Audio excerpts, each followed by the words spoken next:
एक सवाल पूछना चाहता हूँ आपसे। अगर आप रात के अंधेरे में जंगल के बीच भाग रहे हो और अगर आपको पीछे से किसी के हाथ के छूने की भनक लगे, तो आप क्या करोगे? आप पीछे मुड़ के देखोगे या आंखें बंद कर लोगे? अमृत ने ना आंखें बंद कर ली थी, क्योंकि जो चीज उसने उस रात देखी थी ना, कोई इंसान नहीं थे।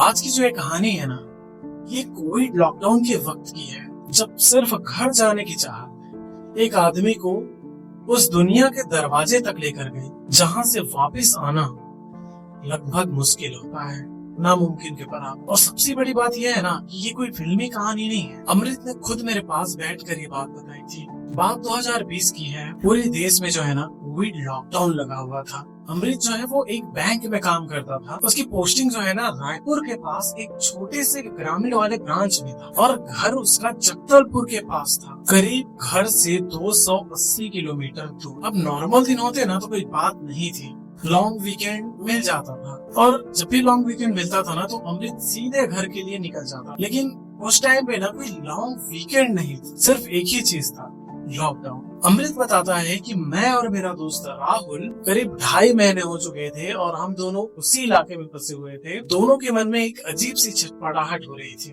उन्होंने हर जान पहचान वाले से बात की, हर कांटेक्ट को आजमाया, लेकिन हर जगह से ना एक ही जवाब मिलता था, सरकार के सख्त आदेश है, अभी यात्रा जो है वो संभव नहीं है। दिन बीतते रहे, दोनों की जो बेचैनियां है वो और बढ़ती रही। और फिर जो है ना मई का महीना आ गया। इस वक्त क्या हुआ ना कि स्टेट गवर्नमेंट ने एक स्पेशल परमिट जारी की, जिसकी मदद से घर आया और जाया जा सकता था। और अमृत के बैंक में भी ना अब रोटेशनल शिफ्ट शुरू हो गई थी।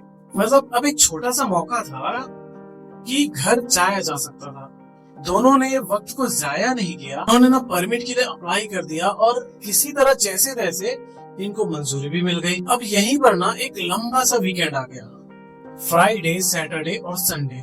अमृत ने सोचा कि अगर मंडे भी छुट्टी मिल जाए तो 4 दिन आराम से घर में रहा जा सकता है। जैसे तैसे मंजूरी भी मिल गई, और थर्सडे को शाम को ना दोनों दोस्त अपने घर के लिए निकल पड़े। लेकिन ना यहाँ पर एक जरूरी बात समझो। पहले तो राहुल का जो घर था ना वो रायपुर से 70 किलोमीटर आगे धमतरी के पास पड़ता था, और वहीं से लगभग 140 किलोमीटर आगे अमृत का गांव था। मतलब दोनों का जो रास्ता था ना वो एक ही हाईवे से होकर जाता था। पहले अमृत ने सोचा कि राहुल को अपनी ही बाइक पर बिठा लेंगे, रास्ते पे उसको ड्रॉप कर देंगे, लेकिन राहुल ने मना कर दिया। उसने कहा कि भाई रास्ता लंबा है तो मैं अपनी ही बाइक से चलूंगा। फिर क्या हुआ कि दोनों जो है ना अपनी अपनी बाइक पर रायपुर से अपने घर जाने के लिए निकल पड़े। अब तक का रास्ता एकदम नॉर्मल था, कुछ भी नहीं, मतलब नॉर्मल जैसे जाते थे वैसे। कुछ देर बाद ना दोनों दोस्त जब जा रहे थे तो वो एक छोटे से कस्बे से गुजरते हैं। वहां पर देखते हैं कि साइड में एक दही बड़े का जो स्टॉल है ना वो लगा हुआ है। तो दोनों ने सोचा कि भाई भूख तो लग रही है, कुछ खा लिया जाता है। तो उस वक्त फिर राहुल ने कहा कि भाई कुछ खाते हैं क्या? तो अमृत को भी भूख लगी थी, उसने कहा ठीक है।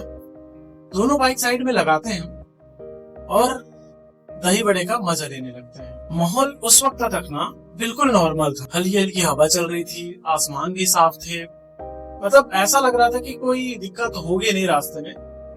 लेकिन यहाँ आगे जो कहानी में ट्विस्ट आने वाला है ना वो सुन के तुम्हारे रोंगटे खड़े होने वाला है। यहाँ पर क्या होता है ना कि अमृत जो है उसी ठेले से कुछ मिठाइयां पैक करा लेता है घर के लिए, और करीब आधे घंटे बाद दोनों दोस्त वापस निकल चलते हैं। यहाँ पर जो है ना राहुल ने कहा कि भाई नेशनल हाईवे से जाएंगे तो रास्ता थोड़ा सा लंबा पड़ेगा।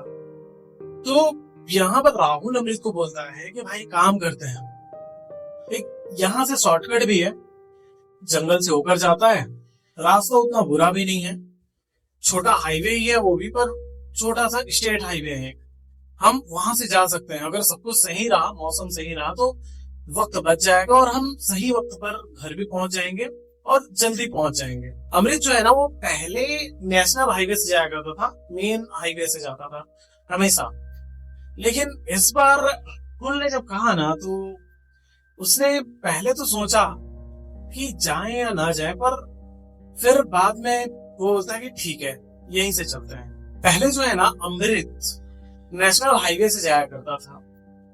रास्ता लंबा जरूर होता था, पर वो रास्ता सेफ होता था। लेकिन इस बार राहुल के कहने पर ये छोटे रास्ते से जाने के लिए तैयार हो जाता है। और ये जो फैसला है ना, ये इसकी सबसे बड़ी गलती साबित होने वाली थी। यहाँ पर ना राहुल आगे आगे जा रहा था, क्योंकि रास्ता उसने देख रखा था, और अमृत जो है वो उसके पीछे पीछे जा रहा था। सड़क के दोनों तरफ ऊंचे ऊंचे पेड़ थे, एक घना वाइट था जंगल वाला, और बीच में सड़क था। बीच बीच में जो है ना गहरी ढलानें भी आ रही थी, और आगे कोई बस्ती भी नहीं थी। अमृत के मन में ना एक बेचैनी जरूर थी। देखो, मई का महीना वो एक ऐसा महीना होता है ना, जो इस टाइम पर अचानक से बारिश तूफान ये आ जाता है सडनली, पता नहीं चलता। तो ये डर तो था अमृत के मन में कि ऐसा कुछ ना हो। वो भगवान से यही दुआ कर रहा था कि रास्ते में आंधी तूफान ना आए। आसमान भी बिल्कुल साफ था, तो दोनों को लग रहा था ना कि सफर एकदम आराम से कट जाएगा, कोई दिक्कत नहीं है। फिर अचानक क्या हुआ ना कि जैसे आसमान का किसी ने स्विच ऑफ कर दिया हो। शाम के करीब 5:30 बजे जो आसमान अभी तक एकदम साफ था ना, उस पर गले घने काले बादल छाने लगे थे। पहले हल्की हवा चलने लगी, फिर हवा तेज हो गई, और कुछ ही मिनटों में पूरा का पूरा माहौल ही बदल गया। बारिश इस वक्त तक इतनी तेज थी ना कि भाई 10-15 मीटर से आगे तुम कुछ देख ही ना पाओ। कुछ देर बाद जो है ना, बारिश के साथ साथ छोटे छोटे ओले भी गिरने लगे थे। इस वक्त तक ना बाइक संभालना भी अब मुश्किल हो रहा था। सड़क फिसलन से भरी हुई थी, दोनों तरफ घना जंगल और गरजती हुई बिजली। और इसी बीच ना फिर दोनों ने एक दूसरे को इशारे से बताया कि भाई रुकते हैं क्या, बारिश बहुत तेज है। सड़क के किनारे एक बड़े से पीपल के पेड़ के सामने ना उन दोनों ने बाइक रोक दी। उन्होंने सोचा कि बारिश थोड़ी सी कम हो जाए फिर आगे बढ़ेंगे, लेकिन उन्हें ये नहीं पता था कि भाई असली तूफान जो है ना वो अब आने वाला है। अमृत ने ना राहुल से कहा कि भाई मैं थोड़ा सा पीछे से आता हूँ। अमृत जो है ना वो पीछे जब पहुंचा तो उसकी नजर दूर तक गई। उसने देखा कि एक नदी बह रही है, सड़क एकदम समानांतर में चल रही है वो, और वहीं से उसने देखा कि दूर कुछ अधजली सी लकड़ियां पड़ी है। पहले नजर में देखने पर ना सब कुछ नॉर्मल लगा, नदी बह रही है, सब कुछ ठीक था। लेकिन जब उसने दूर तक देखा ना, तब पता चला कि ये लोग बिल्कुल शमशान के बीच में। अचानक से अमृत के शरीर में ना एक सिहरन सी दौड़ गई। कुछ क्षणों के लिए ना वो वहीं जड़ हो गया। उसकी जो आंखें हैं वहीं टिके, वो हिल ही नहीं पा रहा था उस वक्त। और तभी अंधेरे किनारे पर बारिश और हवा, इन दोनों के शोर के बीच ना एक आवाज सुनाई दी। एक नवजात बच्चे की रोने की आवाज। पहले हल्की हल्की आ रही थी, फिर थोड़ी तेज हो गई। मतलब ऐसा लग रहा था कि वो आवाज बिल्कुल उसके पास आ रही हो। उसकी जो आवाज है ना वो पूरे खाली जंगल में ऐसा लग रहा था गूंज रही हो। अमृत की सांसें जो है ना भाई इस वक्त बहुत तेज हो गई थी। दिल की धड़कन उसके कानों में सुनाई दे रही थी।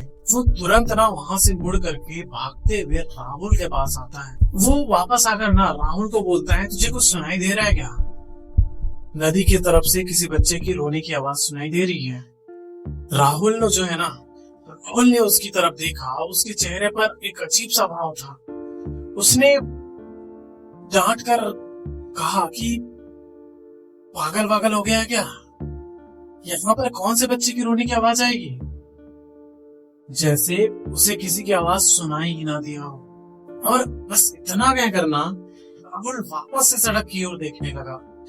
ये जो भाव है ना, ये अमृत को बहुत असहज सा लग रहा था कि भाई ये आवाज मुझे ही सुनाई दे रहा था, मेरा वहम था, या ये आवाज जो है राहुल को भी सुनाई दिया है। और बस वो यही सोच रहा था कि ये सच था या फिर तूफान का बस एक धोखा था। उसने हिम्मत करके ना दोबारा से नदी की तरफ देखा, लेकिन इस वक्त तक सब कुछ नॉर्मल था।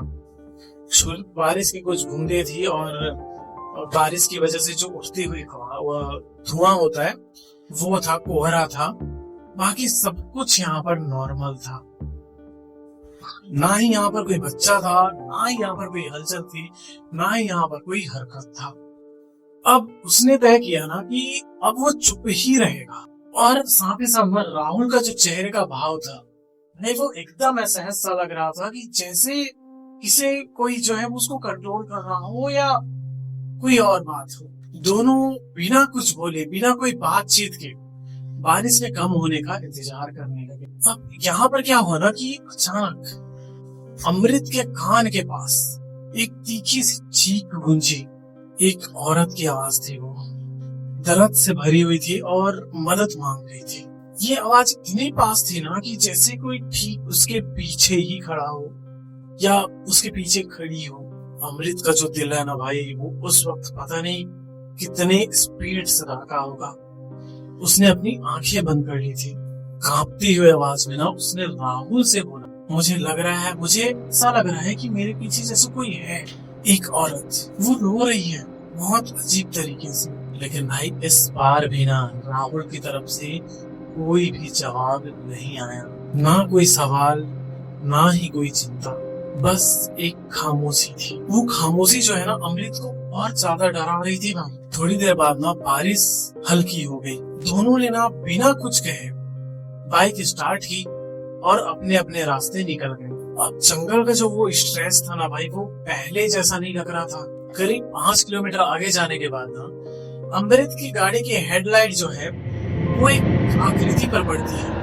ऐसा लग रहा था ना कि सड़क के किनारे पेड़ के पास कोई खड़ा है। पहले तो वो एक छाया जैसी लगी, रिफ्लेक्शन। लेकिन जैसे जैसे बाइक जो है ना वो पास पहुंची, अमृत ने ना साफ देखा भाई कि वो एक औरत थी। एक हाथ में छाता पकड़ी हुई थी और दूसरे हाथ में जैसे कोई बच्चा पकड़ा हो। और वो जो है ना वो सीधे अमृत की तरफ देख रही थी। अमृत के मन में ना यहाँ पर एक बात चल रही थी, शायद तूफान में फंस गई होगी। अमृत को लगा ये जो औरत है ना वो लिफ्ट मांगेगी। लेकिन जैसे ही अमृत उसके पास पहुंचा, अमृत की जो नजर है ना भाई उसके आंखों से मिली। एक पल के लिए ना जैसे सब कुछ थम गया। हवा का शोर, बारिश की आवाज, सब कुछ। और उसी क्षण ना उस औरत के होठों पर एक अजीब सी मुस्कुराहट उभरी। ये कोई नॉर्मल मुस्कान नहीं थी, एक असहज सा, पता नहीं एक अजीब सी मुस्कुराहट थी। अमृत बताता है कि उस एक मुस्कुराहट ने ना उसके अंदर भाई एक ठंडी लहर सी दौड़ा दी। अमृत को उसी वक्त ये चीज समझ आ गया था कि ये कोई एक साधारण इंसान तो नहीं है। करीब 1.5 किलोमीटर आगे जो है ना उसे एक हल्की सी आवाज सुनाई दी, चर चर की आवाज। जैसे कोई हल्की हल्की जो आवाज है ना, जैसे कोई पुरानी सी लकड़ी होती है ना, उसकी चर चर की आवाज। भाई अमृत का जो गला है ना वो इस वक्त एकदम सा सूख गया था। और फिर ना उसे अपने दाहिने कंधे पर ऐसा लगा जैसे कोई छू रहा है उसको, कोई स्पर्श कर रहा हो। और जैसे ही किसी ने उसको छुआ हो, एकदम ठंडी सी बर्फ जैसी उसकी जो उंगलियां है ना भाई, वो हैंडल पर भी जड़ हो गया था। पीछे मुड़ने की जो हिम्मत है ना वो उसमें बिल्कुल भी नहीं थी। धीरे धीरे उसने अपनी नजरें उठाई और बाइक के साइड मिरर में उसने देखा, उसे जो है ना एक धुंधली सी आकृति दिखाई दे रही थी भाई। तो है ना साइड मिरर में एक सफेद सी आकृति बनी हुई दिखाई दी, एक धुंधली सी, जैसे कोई इंसान हो, इंसान का कोई आकृति हो। वो उसके ठीक पीछे खड़ी थी, बिना हिले, बिना डुले, बिना कुछ बोले, बस खड़ी थी। अमृत का शरीर ना भाई जैसे सुन्न पड़ गया हो। और अगले ही पल ना उसने डर के मारे अपनी आंखें बंद कर ली। सांसें तेज हो गई थी, हाथ कांप रहे थे। तभी उसने अपने बैग पर गौर किया। उसके बैग से ना कुछ रिसने की आवाज सुनाई दे रही थी, जैसे कुछ टपक रहा हो, टप टप। बारिश की बूंद के बीच में भी ना और हल्की हल्की भी हवा चली रही थी। इस वक्त भी ये आवाज एकदम साफ सुनाई दे रही थी, जैसे कुछ टपक रहा हो। फिर उसने वो जो बैग है ना वो उसने हट निकाला और सामने लाया, तो उसने देखा जैसे कोई कुछ मीठी चाशनी जो है वो रिस रही हो।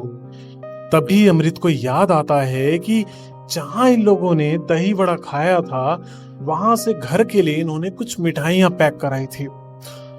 उसने हाथों से जो है ना पॉलीथीन को बाहर निकाला और पाया जैसे किसी ने उस पे दांत मारा हो। दांत से खाया हो किसी ने, और बहुत बुरी तरीके से। सॉरी, अमृत तो बैग को पीछे लटका के रखा था, फिर उसको खाता कौन? भाई उसकी हालत खराब हो चुकी थी इस वक्त तक। जैसे अमृत को लग रहा था ना कि जैसे वो अपने ही कंट्रोल में नहीं है। उसने छोटा सा बाइट लिया और वो उसे खाने लगा। फिर एक पल जैसे उसको होश आया, उसने उसको थूक दिया, फेंक दिया उसको उसने। जैसे अमृत को अभी तक ये लगने लगा था कि जैसे कोई और भी है, कुछ है जो उसको कंट्रोल कर रहा है। अभी तक उसे लगने लगा था ना कि जैसे वो पूरी तरीके से अपने कंट्रोल में नहीं है। उसने जल्दी जल्दी बैग में मिठाई को डाला। बैग में मिठाई को डालने के बाद उसने आओ देखा ना तो बस बाइक स्टार्ट की और निकल गया। अगले 8-10 किलोमीटर में ना उसकी हालत बिगड़ने लगी थी। सिर में भारी दर्द होने लगा था, पेट में मरोड़ सी होने लगी थी, और मतलब उसको एक असहज सा महसूस होने लगा था। 2-3 बार तो वो सड़क के किनारे रुककर उल्टियां भी करी थी उसने। कुछ किलोमीटर आगे ना एक तीखा सा मोड़ आया। जैसे ही हेडलाइट ना आगे की तरफ पड़ी, उसका दिल थम सा गया था भाई। जैसे ही वो आगे पहुंचा ना, उसने देखा कि बीच रास्ते पर एक औरत बैठी हुई थी। साड़ी पूरी तरीके से गीली मिट्टी से सन गई थी, और वो जो है ना जोर जोर से रो रही थी भाई, जैसे उसको कोई दर्द हो, कोई पीड़ा हो, और एकदम बेकाबू सा और एक घबराहट सा भी था उसको। अमृत ने जो है ना वो हेडलाइट की रोशनी थोड़ी सी और बढ़ा दी। तभी उसने देखा कि सड़क के किनारे जो है ना एक आदमी पड़ा हुआ था। उस आदमी का ना सिर से खून बह रहा था। ऐसा लग रहा था जैसे अभी अभी कोई वहां पर एक्सीडेंट हुआ हो। वो औरत जो है ना बार बार ढलान की तरफ इशारा कर रही थी, और बार बार बस एक ही चीज चिल्ला रही थी, मेरा बच्चा नीचे गिर गया है, उसे बचा लो। भाई इस वक्त तक ना अमृत के रोंगटे खड़े हो चुके थे। भाई इस वक्त ना अमृत को डर तो बहुत लग रहा था, लेकिन उसमें जो इंसानियत है ना वो उसको रोक रहा था। उसने जो है ना बाइक को साइड में लगाई, वहां से उतरा, और उसके बाद वो सीधे ढलान की तरफ गया। टॉर्च जलाया। जो वो है ना ढलान है वो पूरी फिसलन भरी थी, बारिश हो रही थी, फिसलन भरी थी, गीली मिट्टी थी, है ना। उसने पूरा ढलान छान मारा। वहां कोई भी बच्चा नहीं था, वहां किसी के रोने की आवाज भी नहीं थी, बस एक गहरा अंधेरा था। अमृत वापस मुड़ा, वापस उसी जगह पर आया, और औरत अभी भी उसी जगह पर बैठी थी। और अजीब सी बात इस वक्त ये थी ना कि वो अमृत की तरफ देख नहीं रही थी, एक टक बस वो उसी दिशा में देखे जा रही थी। अमृत ने गौर किया ना कि उसका जो पैर है वो एक अजीब से एंगल में मुड़ा हुआ, जैसे टूट सा गया हो। उसने धीरे से पूछा कि क्या हुआ है, आपका एक्सीडेंट हुआ है क्या? लेकिन अभी भी वो औरत एक ही बात पे अटकी हुई थी कि मेरा बच्चा, उसे बचा लो। अमृत जो है इस वक्त तक समझ गया था कि भाई जो कुछ भी हो रहा है ना ये इससे संभला नहीं जाएगा। उसे लग रहा था अभी तक कि कोई एक्सीडेंट वहां पर हो रखा है। उसने कहा कि आप यहीं रुकिए, मैं आगे चलकर मदद लेकर आता हूँ। और वो बाइक पर बैठा और तेज रफ्तार पर वो आगे बढ़ गया। जंगल का एक लंबा जो स्ट्रेच था ना वो खत्म हो गया। आगे जो है ना एक छोटा सा कस्बा दिखाई दिया, हल्की हल्की रोशनी आ रही थी वहां से। अमृत ने ना एक घर के दरवाजे पर दस्तक दी। अंदर से ना 40-45 साल का एक आदमी बाहर आया, उसके साथ एक आदमी भी बाहर आया, उसका बेटा। उसने अपने साथ हुई सारी घटनाओं को उस आदमी को बताया। तो वो आदमी समझ तो गया था सब कुछ। उसका बेटा जो है वो कुछ बोलना चाह रहा था, लेकिन उस आदमी ने उसे रोक दिया। अमृत एकदम डर से सिहर सा गया था भाई कि वहां पर जो कुछ भी हुआ उसने सारी कहानी उस आदमी को बताई। पर वो आदमी जानता था, लेकिन तब भी उस आदमी ने अमृत को कुछ भी नहीं बोला।